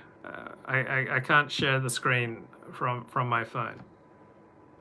His subsequent works were swiftly translated into French, German, Japanese, Russian, and Spanish. 2 years after he had broken into print, Mahan was acclaimed as the most influential scholar of sea power ever to have picked up a pen, and a foreign policy sage whose statements were parsed and pondered and brooded over as if they had been handed down from Mount Olympus. From 1892 on, everyone quoted him, wrote an admiring Frenchman, and those who debated the subject endeavored to show their views were in agreement with his. In Britain, it was said that every officer in the Royal Navy had either read the book or was pretending that he had. Prime Minister William Gladstone labeled Influence the book of the age, and in the Houses of Parliament, Mahan's name was thrown around in such a way as to cut off all debate. In 1894, Mahan received honorary degrees from both Oxford and Cambridge, and So Elliot wants me to give an opinion on why there's no flu data in this CDC link. I don't know anything about this, but to me it's obvious. Why would you expect the same number of severe flu and regular influenza cases in a year where you've got COVID on the rampage? So I don't see the. It's just like FBI rape statistics. So let's say you've got one group A commits about 100,000 rapes a year against Group B, and Group B commits, according to the FBI statistics, 0 rapes against Group A members. Now, why is this? Because the FBI regards anything less than 10 as 0. So I would expect low rates of hospitalization for the flu in an era of COVID. So if I'm missing the point, Elliot, please make the point. I keep asking you for the past 10 minutes, make the point. So you're telling me I don't get the point. Why aren't I getting the point? Why aren't I sharing the point? Elliot, please make the point. For the last 10 minutes, I've asked you, please make the point. What is the point that you want to make? Because it's not easy to just assess data that I know nothing about, statistics, flowcharts I know nothing about. Make the point. I'm reading the chat. Oh, it's hard to read the chat, read the articles, analyze the data, comment all at the same time. So if there's a point, Elliot, please make it. the Royal Navy Club banquet, a toast was offered. We owe to Captain Mahan the £3 million sterling just voted for the increase of the Navy. In Germany, Kaiser Wilhelm II reported to a friend, I'm just now not reading but devouring Captain Mahan's book, and am trying to learn it by heart. It is a first-class book and classical in all points. The voluble Kaiser ordered his naval minister, Alfred von Tirpitz, to place translated copies of Influence aboard every ship in the German Navy, and to let it be known that every officer was expected to read it. The Anglo-German naval arms race that preceded... Okay, here's the point from Elliot. Why have flu cases gone to 0 in the exact same year that COVID is rampaging? It's not a question for me. I would expect that in a year where COVID is rampaging, that there would be many fewer cases of flu. So flu fatalities were always a gross estimate on the part of the CDC. It's not like COVID death numbers, which come from actual death certificates. Luke Ford wants us all to analyze the data. Can we agree the data from the CDC is accurate? Which data? It's not like the CDC and everything they do is just monolithic, same level of pristine excellence. Some data from the CDC is guesswork. Some data from the CDC is propaganda meant to instill fear. Other data has a pretty solid evidentiary basis. It's not like all CDC data, all Pentagon data, all CIA reports, all government accounting office reports are just all of equal value and equal amount of accuracy, right? The CDC is staffed by human beings. Some parts of the CDC are more effective than other parts. Some CDC data has more solid basis in reality than other data. There's no monolithic nature to CDC data. Just like there's no monolithic quality to everything that I do or everything that the Pentagon does. Luke, you asked me for data, I gave you data, now you're mad at me for doing so. Okay, I just asked you to make the point. I can't analyze flowcharts and CDC data and present it, analyze it, read it, master it, at the same time carrying on a live stream. So I just asked you 15 minutes to make your point. Your point is why are flu deaths completely gone away, according to you? And to me, to Alex DeLarge, it's not a question. It's not something that's difficult to understand. So, and again, not all CDC data, not all Ford motor car data, not all Ricola data, not all data, just because it comes from one entity, makes it equally empirically accurate.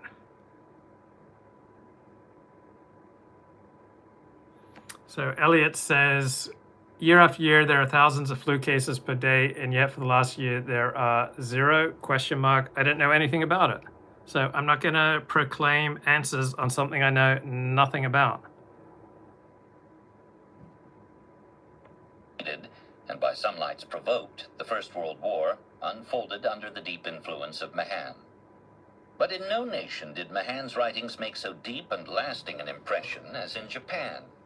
Mahan himself believed that to be the case. He remarked that more of my works have been done into Japanese than into any other tongue, and said no other country had showed closer or more interested attention to the general subject. In 1894, Influence was translated and distributed through the Association of Imperial Japanese Navy Officers. Both the Navy and Army staff colleges adopted it as a textbook. Copies were presented to the Meiji Emperor and the Crown Prince, Yoshihito. The Japanese Naval Staff College attempted, unsuccessfully, to recruit Mahan to join its faculty. Mahan's doctrine of the decisive battle echoed Miyamoto Musashi, the great samurai philosopher and swordsman of the 16th century, who had extolled the power of total absorption in a single telling blow. Admiral Heiichiro Togo wrote in his own brush hand, in exquisite calligraphy, a tribute. Naval strategists of all nations are of one opinion, that Mahan's works will forever occupy the highest position as a worldwide authority in the study of military science. I express my deep and cordial reverence for his far-reaching knowledge and keen judgment. As Japan's political elites fell under the sway of Mahan's ideas, the Navy's never-ending crusade for a greater share of the national budget gained momentum and adherence. Japan was an island nation, like Britain, declared the admirals. And like Britain, Japan could be attacked only by enemies who must come from over the sea. The Army's imperial ambitions would come to nothing unless troops could be delivered safely to the Asian mainland. The Japanese Navy... Okay.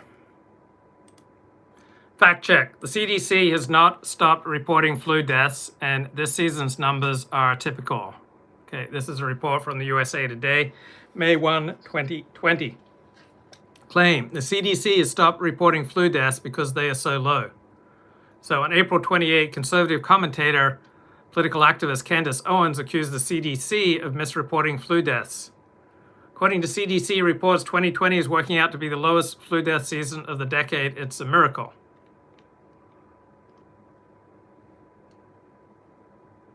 Okay, so what's really going on here? Not just lowest flu deaths. What's going on? Okay, CDC uses mathematical estimates to retroactively measure the burden of each flu season. After each flu season, the CDC considers in-hospital death data and investigates death certificates to account for total flu deaths. Because not all deaths related to influenza occur in the hospital, we use death certificate data to estimate how likely deaths are to occur outside the hospital. Flu seasons vary from year to year. They do not have a strict timeline. Last year, flu season was the longest in a decade, lasting 21 weeks. To account for this ambiguous period, the CDC releases weekly U.S. influenza summary updates from October through May.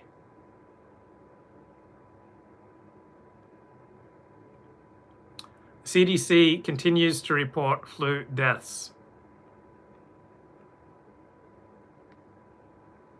So this data shows there have been as many flu influenza associated deaths to date in 2020 as there were in 2019. So we rate the claim the CDC has stopped reporting flu deaths because the death rates are so low as false, because it is not supported by our research. CDC continues to report weekly on the 2020 influenza season. Its data show this season's rates are similar to rates of past years. The rate of flu deaths did not decrease in January, nor was the total number of deaths in 2018-2019 as high as claimed. Okay. Now, don't believe everything you read about flu deaths. This is Lawrence Solomon, columnist for the National Post, contributor to the Wall Street Journal, co-author of 7 books, and an advisor to President Jimmy Carter's Task Force on Global Resources and the Environment. Since 1980, he's directed the Energy Probe Research Foundation, one of Canada's leading think tanks. He's got an essay here. Don't believe everything you read about flu deaths. The CDC's decision to play up flu deaths dates back a decade when it realized the public wasn't following its advice on the flu vaccine. So this article here is published in 2014. During the 2003 flu season, the manufacturers were telling us that they weren't receiving a lot of orders for the vaccine. Associate Director for Communications at CDC told National Public Radio. So flu results in about 250,000 to 500,000 yearly deaths worldwide, Wikipedia tells us. Typical estimate is 36,000 deaths a year in the United States, reports NBC citing the CDC. Now, these numbers are controversial because they are estimates. Controversial is an understatement. Okay, the numbers differ wildly from the sober tallies recorded on death certificates. By law, every certificate must show a cause. So according to the National Vital Statistics System in the US, for example, annual flu deaths in 2010 amounted to just 500 per year, fewer than deaths from ulcers, hernias, pregnancy, right? 500 a year. CDC says 60,000. Actual statistics from the National Vital Statistics System, 500, right? This is my point. CDC grossly, deliberately exaggerates the number of flu deaths each year to drive up demand for flu vaccines. Even this 500 figure is probably too high, says the American Journal of Public Health and the British Medical Journal. Only 15 to 20% of people who come down with flu-like symptoms have influenza. The other 80% caught other germs that are indistinguishable from the flu without laboratory tests, which are rarely done. 2001, a year in which death certificates listed 257 Americans as having died of the flu, only 18 were positively identified as true flus. The other 239 were simply assumed to be flus. Most likely had very few true flus among them. US data on influenza deaths are an absolute mess, says an article in the British Medical Journal. This article is entitled, Are US flu deaths more PR? Are US flu death figures more PR than science? Yes. So the article takes issue with the 36,000 flu death figure commonly claimed. CDC claims that flu deaths are the 7th leading cause of death in the US. Okay, most pneumonia deaths are completely unrelated to influenza. Pneumonia has more than 30 different causes. Influenza is just one of them. Because death certificates belie claims of numerous flu deaths, CDC enlists computer models to arrive at its 36,000 flu death estimate. Even here, it needs to bend conventional medical terminology to arrive at compelling deaths. So yeah, sometimes agencies push out propaganda. Sometimes they push out more accurate figures and reports. Cause of death statistics are based solely on the underlying cause of death, internationally defined as a disease or injury which initiated the train events leading directly to death. Flu is rarely an underlying cause of death, so the CDC creates the sound-alike term influenza-associated death. So using this new loose definition, CDC computer models tally up people who died of heart ailments or other causes as having the flu. So why does the CDC play up flu deaths? Because it realized the public wasn't following its advice on getting the flu vaccine. Manufacturers were telling the CDC that we weren't receiving orders for the vaccine. So the CDC developed this 7-step recipe for generating interest in and demand for flu vaccination. So here is the recipe that fosters influenza vaccine interest and demand. Medical experts, public health authorities should publicly, via the media, state concern and alarm and predict dire outcomes and urge influenza vaccination. This will result in more media interest and attention in terms that motivate behavior. Other emotional recommendations include fostering the perception that many people are susceptible to a bad case of influenza, and give lots of visible and tangible examples of the seriousness of the illness. Show pictures of children, families of those affected coming forward, and pictures of people getting vaccinated. So the CDC unabashedly decided to create a mass market for the flu vaccine by enlisting the news media into panicking the public. And that's been going on for approximately 20 years. They insisted it should hold status equivalent to that of the British Royal Navy. It should be reconstituted as the primary branch of the nation's military forces, with a prior claim on policy-making influence. Is there a difference between a COVID death and a COVID-associated death? Not really. For the reasons I made earlier and for the link that I provided in the video description and in the chat. And state funding. In his own country, Mahan's most ardent champion was Teddy Roosevelt, who, upon finishing Influence in May of 1890, wrote to congratulate the captain. During the last two... So the WHO is not to be trusted. 40 is not to be trusted. The Pentagon. It depends which part, in which circumstance, in which areas. All right, we can't just, it'd be great to just go, oh, CDC can't be trusted, or the CDC can be trusted no matter what they do. Depends what they do, when they do it, who's doing it, what are the circumstances, right? You always have to look at context. You can't just decide, oh, anything the CDC does is either corrupt or has integrity, right? Some things it's going to do are going to be corrupt because everything that humans do is going to be touched with corruption. In other areas, there may be reasons to take the CDC seriously. In other areas, there are reasons to take the CDC not so seriously.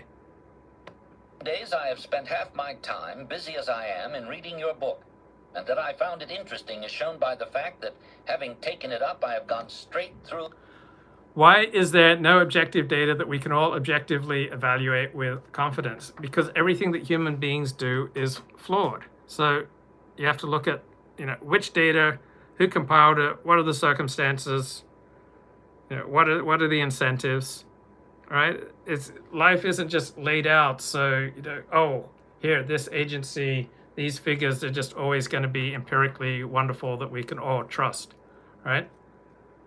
Life is complicated, but luckily you got 40 here to try to sort through the confusion and provide you with some, love and inclusion. And finished it. Roosevelt published an admiring review in the Atlantic Monthly, reserving special praise for Mahan's conclusion that the United States should build a new fleet of heavy battleships. Their partnership grew more intimate in 1897 to 98, during Roosevelt's stint as Assistant Secretary of the Navy, when the two collaborated in planning the fleet deployments that would lead to a... Which data from which sources will I accept if its conclusions differ from my opinion? Well, on COVID, if you've been watching my show, I've had the most milquetoast opinions. So it depends. It's not like there's any objective source that is always right. Right? It's all context. I haven't had strong opinions about COVID. Right? I've kind of been milquetoast in the middle. I change my mind all the time on this show. So, but there is no one objective source of information. So, who is the guy who wrote? Michael Fomento did a great job with his book, The Myth of Heterosexual AIDS. But he was wildly wrong on COVID. Alex Berenson may be a wonderful guy and do some important investigative work, but he's been awfully wrong on COVID. I spent the past hour expressing strong opinions on COVID. Like, give me an example of a strong opinion on COVID. I think I've noted how death certificates work, right? So I've been talking about COVID for a year with overall pretty middle-of-the-road milquetoast opinions. I've had the weakest opinions on COVID of any live streamer of which I'm aware. So most people in the distant right have been banging on the drum that it's all, a hoax and it's all a lie and it's all exaggerated. And that's not been my approach, but I've been happy to engage with some people who allege that. I also have not been banging on the drum that, every government lockdown and crackdown and everything the government says is, God's honest truth either. You started the stream about the Atlantic article. I didn't start the stream with the Atlantic article, but I did read the Atlantic article pointing out that Alex Berenson has been wrong again and again and again and again and again. So maybe the Atlantic article is wrong, but from what I see, it seems on pretty solid ground.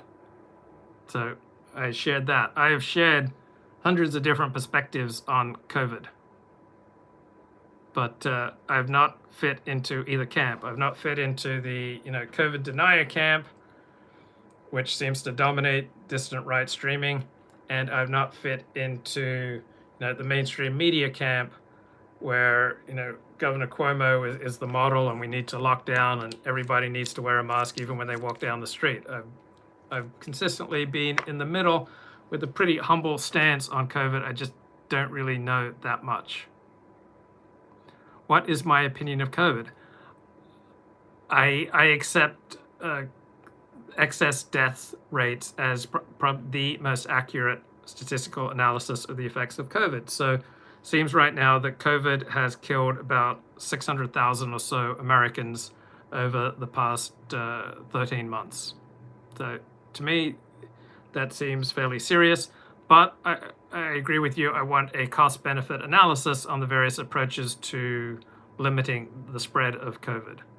So I've not been on here saying, lockdown, lockdown, lockdown, wear a mask when you walk outside. You shouldn't even go outside, you'll catch COVID, all right? It's kind of walking a middle path here, the lonely middle road. I took the road less traveled by, and that has made all the difference. Links to the things that I'm talking about are in the video description.